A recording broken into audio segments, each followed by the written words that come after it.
Hey everyone, welcome back to my channel. Today I'm going to show you how to make the perfect vermicelli kunafa. And guess what? You don't need an oven for this recipe. Kunafa is this incredible Middle Eastern dessert that's crispy, creamy, and oh so delicious. You won't believe how easy it is to whip up right on your stovetop. So if you're ready to impress your friends and family, stick around. Alright, here's what you'll need for this luscious kunafa.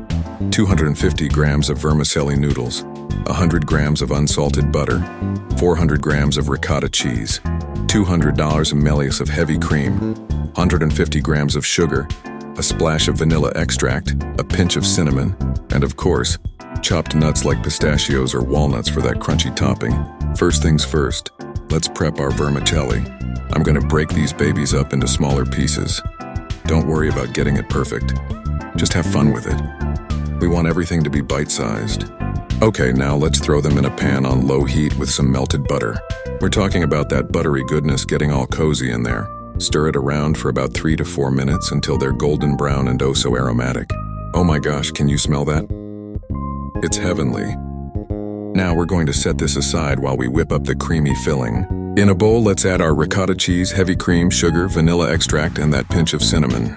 Mix it all up until it's super creamy and delicious. You get to taste it, just to make sure it's sweet enough. Oh my god, it's like a creamy cloud of heaven. Alright, now it's time to layer. Grab a non-stick pan and spread half of the cooked vermicelli on the bottom. Then pour that creamy mixture right on top. And finish it off with the remaining vermicelli. We want that perfect crispy crust on top. Gently press it down, not too hard, or else we won't have that amazing flaky texture. Now we're going to cover this up and cook it on medium-low heat for about 20 minutes. Here's the trick, keep an eye on it. We want the bottom to turn golden brown, and the top will crisp up nicely. Once it's done, let it cool for a few minutes before flipping it onto a plate. Top it off with those chopped nuts, and there you have it. Perfectly golden, crispy, creamy kunafa without an oven. Enjoy this delightful treat that's sure to wow your loved ones. Bon appétit.